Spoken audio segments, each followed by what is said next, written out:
여러 해 전 앞서 달리는 차 범퍼 스티커에 토요일을 가장 많이 갖고 죽는 자가 가장 행복하다라는 글을 보았습니다.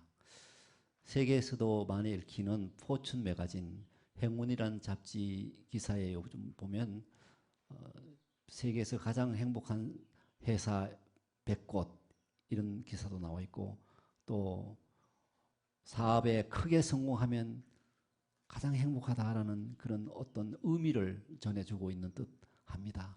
예수님은 자기를 따르는 무리들을 보시고 참된 행복에 대해서 말씀하시는데, 심령이 살찐 게 아니고 심령이 가난한 자가 복이 있다. 특히 복이 있다 하는, 복이 있다, 이 마카리오스, 우리 한국말로 마가린 비슷한데 마카리오스, 복이 있다는 말은 하나님의 은총을 받은 자라는 거고요, 하나님의 인정, 하나님의 승인, 하나님의 호의를 받은 자라는 거예요. 복이 있다 이 말은 이 내면의 기쁨이 넘쳐가지고 행복을 초과하는, 세상이 말하는 행복을 능가하는 그런 참된 행복, 참된 기쁨을 말하는 것입니다. 이 복은 불행도 이기고요, 이 복은 거룩함을 내포합니다. 예.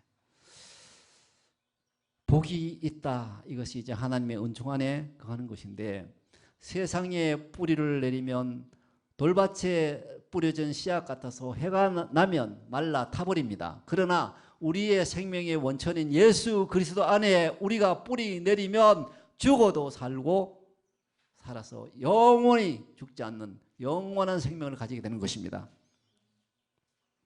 심령이 가난하다 할 때 정신이 빈약하거나 비겁한 사람을 의미하는 것이 아닙니다. 이는 영적 정신적인 면에서 염려, 탐욕 등을 제거하고 가난하게 되는 것을 말합니다. 그래서 가난한 사람은 하나님을 의지할 수밖에 없습니다. 나는 가난하니 정말 하나님밖에 의지할 분이 없습니다 라고 고백하는 것입니다. 영적으로 가난한 사람은 자신의 무능력을, 자신의 무력감을 인정합니다. 그리고 하나님의 전능하심에 의존합니다. 영적인 필요는 오직 나의 하나님, 우리 아버지 하나님께서 공급해 주실 것을 압니다. 그래서 심령이 가난하면 영적으로 빈곤함을 느낍니다. 이런 사람은 문을 무한에 향하여 열어놓은 사람입니다. 영적인 사물에는 소유가 없는 것을 알고 거지같이 구걸하는 것입니다. 그러므로 루터는 우리는 진실로 구걸하는 사람이다 라고 하였습니다. 신앙은 자기를 텅 비게 하여 그 자리에 예수님이 오셔서, 주님이 오셔서 하나님의 뜻을 내 삶을 통해서 펼쳐나가도록 해드리는 것이 참된 신앙입니다. 누가복음 16장, 우리가 아는 그 부자 이야기가 있습니다. 부자는 자신의 정욕에 빠져 호화호식하며 살았습니다. 나사로라 이름하는 한 거지가 그 부잣집 대문에 버려졌습니다. 그리고 부자의 상에 떨어지는 것으로 배불리려 하는데, 심지어 가족이라는 게 없는데 개들이 와서 자기 헌대를 핥았더라 했습니다. 시간이 지나고 둘 다 죽었습니다. 그런데 부자는 죽어 악인들이 고통받는 음부로 갔습니다. 그러나 거지 나사로는 하나님 품에 안겼습니다. 부자는 이름이 없어요. 근데 거지 나사로는 이름이 성경에 되어 있고 하나님 나라의 생명책에 기록되어 있습니다. 심령이 가난한 자는 인간은 무가치하고 오직 하나님을 의지할 수밖에 없음을 압니다. 심령이 가난하다는 것은 자신에게 진정 하나님이 필요하다는 것을 마음 깊이 깨닫는 것입니다. 심령이 가난할수록 내가 얼마나 큰 죄인인지 알게 됩니다. 바울은 요즘 말하면 엘리트 중에 엘리트였는데, 그가 예수님을 알고는 만삭되지 못하여 난 자라고 고백하고, 주님을 더 깊이 알수록 나는 죄인 중에 괴수입니다 라고 고백을 하였습니다. 그가 빌립보서 3장 7절 8절에서 보면, 무엇이든지 내게 유익하는 것을 내가 그리스도를 위하여 다 해로 여길 뿐더러 또한 모든 것을 해로 여김은 내 주 그리스도 예수를 아는 지식이 가장 고상함을 인함이라. 내가 그를 위하여 모든 것을 잃어버리고 배설물로 여김은 그리스도를 얻고 오라고 했습니다. 배설물에 연연한 사람이 있습니까? 심령이 가난한 자는 본질적으로 온유하고 겸손합니다. 예수님은 나는 마음이 온유하고 겸손하니 내게 와서 내 멍에를 메고 내게 배우라. 그리하면 너희 마음이 쉼을 얻으리니 라고 말씀하셨습니다. 온유하고 겸손한 이들은 내게 하나님이 주시는 풍성한 은혜가 필요하고 지혜가 필요하구나 깨닫는 사람입니다. 이들은 스스로 자만하지 않고 교만하지 않습니다. 그리고 자신의 지식과 권능이 한계가 있다는 것을 압니다. 미약함을 깨닫고 살아 역사하는 하나님의 권능에 의지하며 살아갑니다. 그 영혼이 선수합니다.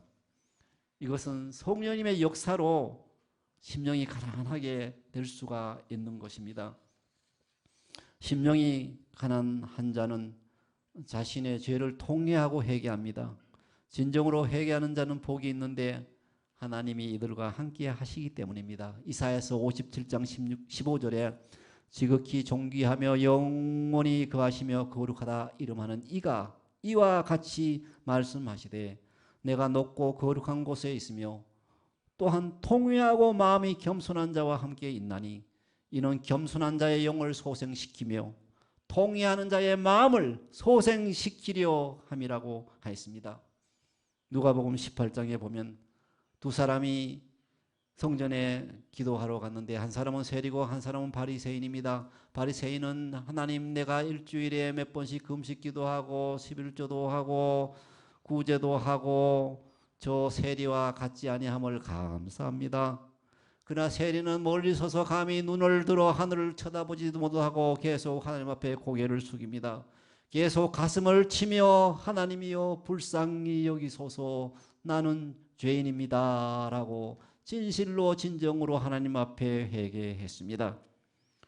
예수님은 이 세리 같은 사람을 오히려 올바르다고 칭찬했습니다. 여기서 불쌍히 여기다 이 원어는 이는 속죄죄 화목죄를 뜻합니다. 나를 불쌍히 여기소서라는 말은 나를 속죄해 주소서, 나를 용서해 주소서라는 뜻입니다. 이 화목제물이 로마서에 사용되었는데 이 불쌍히 여기다라는 말과 동일합니다. 로마서 3장 25절에 이 예수를 하나님이 그의 피로서 믿음으로 말미암는 화목제물로 세우셨으니 그러니 세리가 나를 불쌍히 여기소서라는 것은 하나님 아버지 예수님을 화목제물로 세우셨으니 나를 불쌍히 여기소서라고 기도한 것입니다. 자신의 죄가 오직 우리 구주 예수 그리스도의 보혈로만 씻겨질 수 있음을 고백한 것입니다. 예수님은 자신을 온전히 비워 심령이 가난하셨습니다. 죽기까지 하나님 아버지께 복종하시고 순종하시고 자기를 서렌더하셨습니다. 그는 근본 하나님의 본체시나 하나님과 동등됨을 취할 것으로 여기지 아니하시고 오히려 자기를 비워 종의 형체를 가지사 사람들과 같이 되셨고 사람의 모양으로 나타나사 자기를 낮추시고 죽기까지 복종하셨으니 그 십자가에 죽으심이라. 제가 신학교에서 설교학을 가르치는데 어떤 학생이 이런 얘기 하더라고요. 자기가 대학교 다닐 때 동아리에서 연극부에 들어갔는데 이 연극을 하는데 자기는 개 역할을 맡았다고 해요. 그 연극한다고 또 친구들이 자기 왔는데 자기 또 사랑하는 여자친구도 왔는데 남들은 떳떳하게 주인 역할 무슨 역할을 하는데 자기는 이 강아지 개 역할만 하다 보니까 지금도 생각해도 그게 너무 부끄러웠다는 거예요. 근데 예수님은 이 개보다도 못한 정말 종의 형체를 가져서 모든 인간의 죄악을 짊어지고 수치와 모욕과 그 누구도 당할 수 없는 큰 고난을 당하시고 우리 죄를 위해서 우리를 사랑하셔서 다 맡아주시고 죽어주셨던 것이죠. 사도 바울은 예수 그리스도의 완전한 자기 비움과 낮아짐, 완전한 자기 포기의 겸손을 자신의 생명까지도 포기하는 겸손, 그 십자가의 죽음으로 표현했던 것입니다. 여러분, 우리도 이와 같이 자기를 포기하고 이제는 그리스도의 마음을 품고 살아갑시다. 그래야 우리가 천국을 이 땅에서부터 누리고 또 참된 행복을 누리게 되는 것입니다. 천국에서는 자신을 높이는 자는 악이 됩니다. 신곡에서 단테가 자기가 천국 입구에서 이마에 교만의 뿔이 있음을 알았습니다. 그때 겸손의 천사가 와서 날개로 그 뿔을 없이 해줘가지고 천군 천사들이 환영하는 천국에 들어가는 장면이 나옵니다. 5세기 수도사 토마스 아 캠피스는 그리스도를 본받아라는 책에서 우리가 성경 66권을 다 외운다 해도 성삼위일체의 비밀을 다 안다고 해도 예수 그리스도의 겸손한 마음을 소유하지 못했다면 무슨 소용이 있느냐. 6세기 초에 대영성가인 성 베네딕트는 겸손을 지상에서 하늘나라로 올라가는 영적 사다리로 보았습니다. 겸손한 사람은 탐욕 대신에 만족하고요. 인내와 침착함이 있습니다.